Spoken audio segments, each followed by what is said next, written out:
Hi, and welcome once again to Ivy English. I'm Karen. And I'm Chris Gorski. Today is August 20th, and today we're going to hear part one of a two-part article on a very messy article entitled La Tomatina, a food fight like no other. Oh, I love saying this word, La Tomatina. It sounds so good. It just sounds like a good time.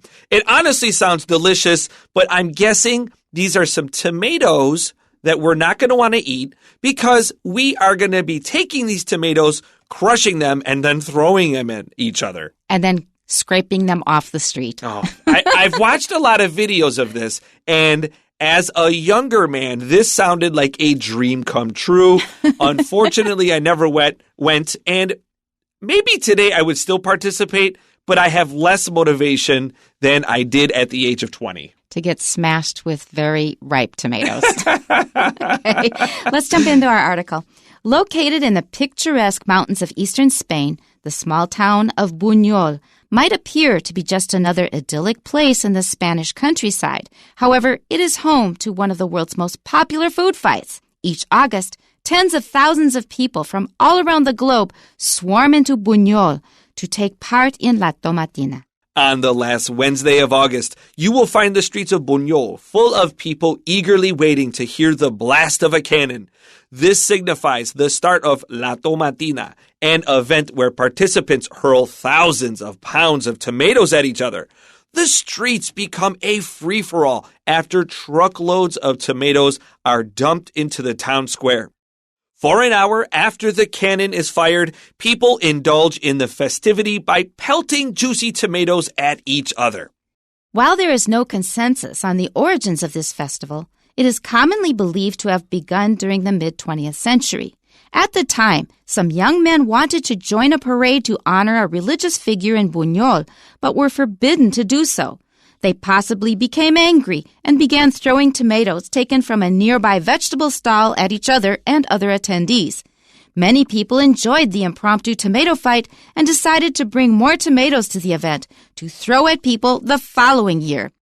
Since then, the tomato fight and its reputation have continued to grow. Local officials banned the tomato fight for a few years, going so far as to arrest people who tried to participate. In 1957, as a sign of protest against the ban, locals held a tomato burial event where they carried a large coffin filled with tomatoes through the streets. The ban was soon lifted, and in the 1980s, the authorities assumed responsibility for organizing La Tomatina, which is now an official festival. Now, this is the kind of thing that energetic young men will love. This is filled with lots of tourists. I have seen many videos from the BBC or other world news services, and they love to cover La Tomatina. And it's filled with lots of young people traveling around for the first time now that they're of age. They're 20 years old or 21 years old. And it just sounds like you go to Spain. It's beautiful. It's not far from France and the mountains, and you're going to have a big old tomato fight. It really does sound like something like hot young people like to go do. Women less so. I suppose there are some who might like it, but this seems like a real male kind of activity to me. My first feeling when I read this article was I love tomatoes in cooking. I just use tomatoes almost every single day. I have to buy up lots of tomatoes every week. Do you know anybody that doesn't like tomato? There are people who hate tomatoes. I know several people who don't like tomatoes. And, okay, maybe you don't want to eat tomato by itself, eating it like an apple. Like, I'll eat a tomato like an apple. Like, I genuinely enjoy them. And it contains some toxins if you don't cook it. Listen, I love a good tomato. And I know these people that don't like them. And I'm always confused how they arrived at this place. But they sure will eat a lot of ketchup. That doesn't make sense. But tomatoes contain a lot of glutamate. And glutamate is what makes food taste really good. So Ajinomoto, the thing that, MSG that people put in food to make it more flavorful, that's glutamate. And some foods naturally contain a lot of that same element. Tomatoes are one, cheese is another. Interesting. Okay, so back to the beginning. Located in the picturesque mountains of eastern Spain, the small town of Buñol might appear to be just another idyllic place in the Spanish countryside. Boy, we got some words in this sentence. Sure do. So Wow. picturesque is kind of easy if you look at the first part, picture. This just means everything is very beautiful as a picture in a magazine. And you see this ESQUE at the end. That means it comes from French. So the French people are going to make a lot of things more elegant and fancy anyway. The word buñol has that special little tilde on top. I would say you don't need to know the word tilde too quickly, but it does impact the pronunciation of words. So you should pay attention if you ever do see it. If you're not sure how to say it, ask someone nearby. I would say most Westerners have a pretty good command of Spanish pronunciation. That's right. It's just like an NY. So if you wrote it BUNYOL, buñol, it would come out right. And then we have, so Karen said idyllic. And now I've always grown up saying idyllic. Both and this are could fine. be, that's right. This could be one of those things where it just pay attention to the person around you. Don't stand up and yell at your teacher who has a different accent. Yeah, in that case, both are acceptable. And idyllic or idyllic just means a very happy, peaceful, usually beautiful, kind of paradise-like place. Something that only exists in your dreams, I usually. like this first sentence. Yes, I do too. Okay, however, it is home to one of the world's most popular food fights. Now, that changed things right away. So I've got this picture of an idyllic scene in Spain, and suddenly we have a food fight. Now, that will kind of hit you, unexpectedly, but it intends to do that. Juxtaposition. Yeah. That's what we're having here. So juxtaposition means where we have two ideas that don't usually fit together, kind of put together here. Picturesque, idyllic, it's small town in the eastern Spanish mountains. Food fight! So, Karen, I need to ask, have you ever been in a food fight? I think probably yes, and it probably happened at camp. Really? Yeah. How about you? No, actually, although I had a suspicion that you might have because you're sneaky. you have this sneaky naughty streak I've noticed over the years. My friends have told me that. Yes. So I was thinking, well, I've never been in a food fight, and I think most people would have picked me for the guy to have gotten in a food fight. But knowing you and I at this point, I'm like, Karen definitely has just smashed someone with a cake or something. I'm not sure if it happened or if I smashed anybody with anything, but I think that it happened around me at least, either in a lunchroom or at camp. Each August, tens of thousands of people from all around the globe swarm into Buñol to take part in La Tomatina, and this gives us an idea of the scale of what we're talking about. So a swarm is a group of bees or other bugs that collect in a tight group. We don't like to call a bunch of groups, a group of birds together a swarm. We like to call those a flock. So if we have a lot of birds flying closely by, we have a flock, F-L-O-C-K. If it's a bunch of bugs, we're going to call it a swarm. Especially if they're bees or hornets. Yeah. And now, so I suppose people swarm into Buñol feels maybe a little chaotic and not graceful like a bunch of birds, but here we are. That's what I think about it. And a bit out of control. They're all pushing in there. So let's go on to paragraph 2. On the last Wednesday of August, you will find the streets of Buñol full of people eagerly waiting to hear the blast of a cannon. Now, this has really put me on edge because you've got lots of people who are now standing still, but suddenly it's going to change. And you have to brace yourself. Brace yourself means hang on tight so that you don't get pushed around or hurt because you know something big and probably quite powerful is going to happen. So in some years of La Tomatina, I don't know if this is every year, but from what I have read, that traditionally, La Tomatina is a part of a week-long festival honoring the saints that protect the town. And so these trucks bring in all these tomatoes. And then before we can hear this cannon blast, someone has to climb a greased 2-story high pole to grab a ham that is on top. When the person climbs a 2-story greased a pole to grab a ham, then they pull the cannon. And I'm guessing everyone starts screaming and throwing tomatoes. That sounds really stressful. Just watching the guy climb the pole. Without the grease, climbing up 2 stories, you have to be very strong, and you really have to practice a lot before you can do that. People, I know they do create little triangles to get up most of the way. So they'll create a little, if you've ever seen cheerleaders create little towers for them to climb, and they put like this skinny, smallest cheerleader on top to do some jumps and stuff. That's kind of how they get most of the way up the pole. So a person is not climbing all 2 stories, but that's still really high to get to a ham. Okay, and I'm going to give you all a task. Whether you're male or female doesn't matter. I want you to try to do a chin-up, and I want you to find out what your arm strength is. You may be shocked. Yeah, I'll do full chin-up workouts. They're a great exercise. If you can't do them, you could do steps. This is probably would have been better to discuss with our body combat workout. Yeah. But those are great things to build up to if you can't do chin-ups. If you have not tried to do that in a long time, you probably don't know your own arm strength. And that's one thing that will demotivate you. You think, well, I don't have to exercise, I'm fine. Once you find out just how weak your arm muscles are, you may want to work out more. Oh, yes, you will. All right, let's go to our next sentence.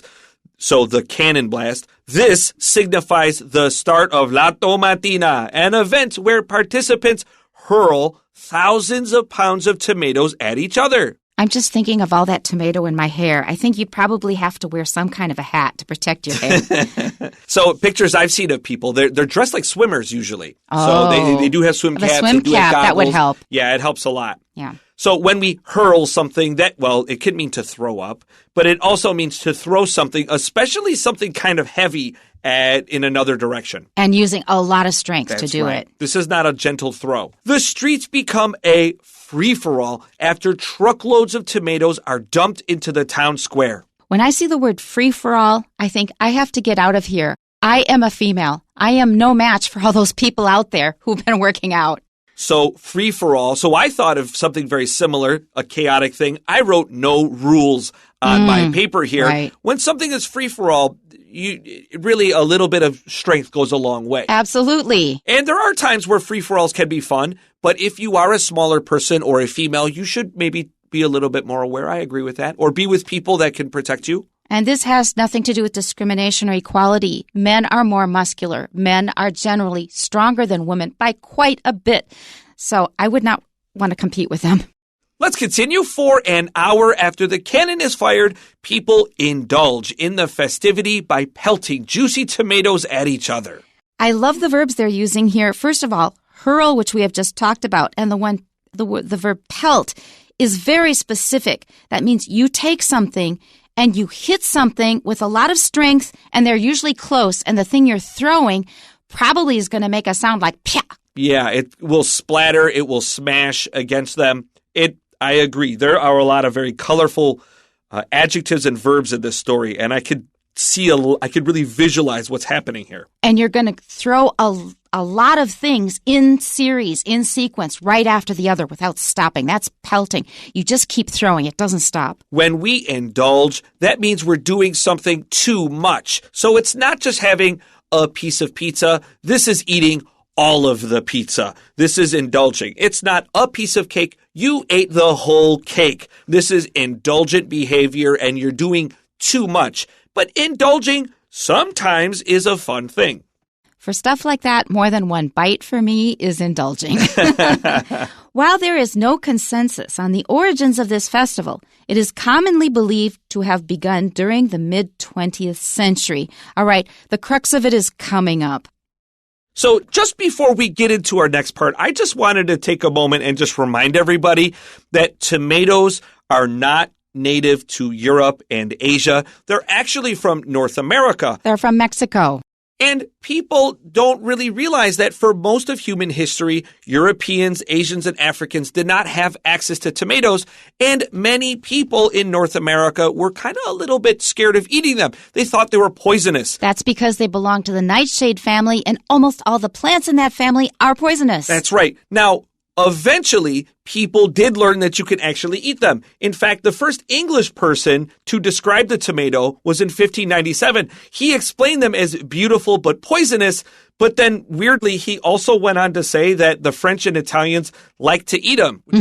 Really weird. I don't have a problem. They do contain a toxin. If you eat it raw, it's a very mild toxin, but it's much better to cook them. I also do still eat them raw sometimes, but it's much safer to cook them first. Also, before we continue, people, of course, think of the juicy red tomato as the standard, but probably the Italians that first got a hold of the tomatoes got yellow tomatoes because they called them the pomodoro or the golden apples. This tells us that when Christopher Columbus first brought tomatoes to Europe, he probably brought back the yellow kind. And actually, the yellow kind now are often sweeter even than the red kind. Okay, to move on. At the same time, some young men wanted to join a parade to honor a religious figure in Buñol, but were forbidden to do so. And that's when I said the crux is going to come in the next sentence. I'm thinking of strapping young men. They're strong and they're very mischievous. Basically troublemakers. I mean, men at that age, they want to do stuff. They want to show off. They just want to get into trouble. They got a lot of energy. They got a lot of energy. That's it. Okay, so I'm just imagine it's a bunch of troublemakers who are really bored with a religious parade, and they want to kind of liven things up a little bit, and they start a food fight. That's what I imagine. So the authorities simply viewed them as troublemakers, I'm sure. When something is forbidden, the government or your parents or whoever just has a very strong opinion that you cannot do this thing. This is much stronger than saying you shouldn't do it or you can't do it. When someone forbids something, they are telling you they take it very seriously. And they actually follow the original grammar rule here. They say forbidden to do so, to forbid somebody to do something. But now I would say almost the majority are saying he was forbidden from doing that. I have heard that commonly, yes. Constantly. So to is what you should write if you're taking a test. It is, in theory, the grammatical way, but we are using from a lot now. To, it's like the word base. To base something on something else, people now say to base something off of something else. That's gotten really common. I've heard that too, yes. That's right. So there are these young, strong, strapping troublemakers, and the authorities are saying, no, you can't do that. So what are boys going to do when they're told they can't do something? Yeah, here we go. They possibly became angry and began throwing tomatoes taken from a nearby vegetable stall at each other and other attendees. That sounds so young male. This is so funny, too, because when I first learned of La Tomatina, I was like, oh, okay, I totally understand what this is. This is a beautiful growing region for tomatoes. It has a very good environment for tomatoes. So, of course, maybe a place like Buñol wants to tell the world about their famous tomatoes, right? No, in fact, the tomatoes used in this fight aren't even grown in Buñol. They're actually brought in from another place nearby, and that's a little bit more suitable for farming, but they're brought to Buñol because that's where this fight took place. What I would guess, if I just saw this without context, is that they had a bumper crop. They had too many tomatoes. It's like zucchini in the States. Sure. People have way too much zucchini, and they're not able to even give it away. Yeah, that's exactly right. I agree with this. Too many tomatoes, too many zucchini. That's a very good point here. A bumper crop means you have a ton. You got a lot. It's not a little. You have so much. I mean, you can't give it away. Just you like were Karen super said. Farmer. Yeah. Many people enjoyed the impromptu tomato fight and decided to bring more tomatoes to the event to throw at people the following year. I mean, of course, why not? So impromptu just means there is no planning in advance. It just happens. So you didn't plan on doing something. You just went with the moment. You went with the flow, and you find yourself doing something unexpected. For example, maybe your parents say to a visitor, our son plays the piano. And they'll say, oh, come on, can you give us an impromptu performance? Sure, and so you will just start playing a song without planning or practicing. Probably you should go something that will be very impressive. Yeah, and you'll be probably really irritated at your folks. Since then, the tomato fight and its reputation have continued to grow. And this sentence, I think, is also very effective because they take a very physical object, the tomato fight or event, and then they compare it to the reputation. Both of them continue to grow. All right. And just before our final paragraph here today, so tomatoes became popular in Europe long before they became popular in North America, even though they were originally from North America. And Thomas Jefferson, the great American president, of course, was one of those people that really pushed the tomato for people to eat. Like, this is just a very enjoyable thing. Thomas Jefferson actually brought tomato seeds back to the United States to grow in his garden and encourage people to eat. Now, there's a legend that Thomas Jefferson once ate a tomato in public just to prove that it isn't poisonous. That's a legend, but it's a pretty funny story. And it's interesting to see how many cuisines of the world really rely on the tomato for their most basic and popular dishes, starting with Italy. What did they have before they had tomatoes? Yeah. Italian food without tomatoes, if you can imagine that. India relies on tomatoes for flavor in their curries. China now uses a lot of tomatoes. Think of eggs fried with tomato. American cooking uses lots and lots of tomatoes. Wherever you go, there's lots of tomatoes. What did they do before they had tomatoes? Yeah. It was not nearly as good. Yeah. Local officials banned the tomato fight for a few years because, of course, they did, going so far as to arrest people who tried to participate because, of course, they did. When we ban something, this means it is officially, legally prohibited. You can't do it. Yeah, and that is the best reason to try. In 1957, as a sign of protest against the ban, I love this, locals held a tomato burial event where they carried a large coffin filled with tomatoes through the streets. Try not to be too dramatic, everybody. I wouldn't care about the coffin. I would open up my shopping bag and fill it with tomatoes. Oh, that's so creepy. They're like, you're reaching into the coffin. I wouldn't mind. Tomatoes, man. I love tomatoes. The mental pain, I can't do it. Okay, the ban was soon lifted, and in the 1980s, the authorities assumed responsibility for organizing La Tomatina, which is now an official festival. If you can't lick them, join them. Or if you can't beat them, join them. If you can't get rid of something or you can't win, then just become part of it. That way you get more control. They tried to ban it. La Tomatina was free, but now you had to pay to join. And even so, over 17,000 people joined the fight. That's great for the local tax base. It's great for the hotels and the restaurants and the tourism in Buñol. Of course, it's got more expensive, but man, is that just a great idea to turn this tomato fight, this traditional tomato fight, into a great reason to go visit a beautiful small town in eastern Spain. All right, well, we'll be back with tomorrow with day 2. Join us then. We'll see you. Bye-bye. Bye-bye.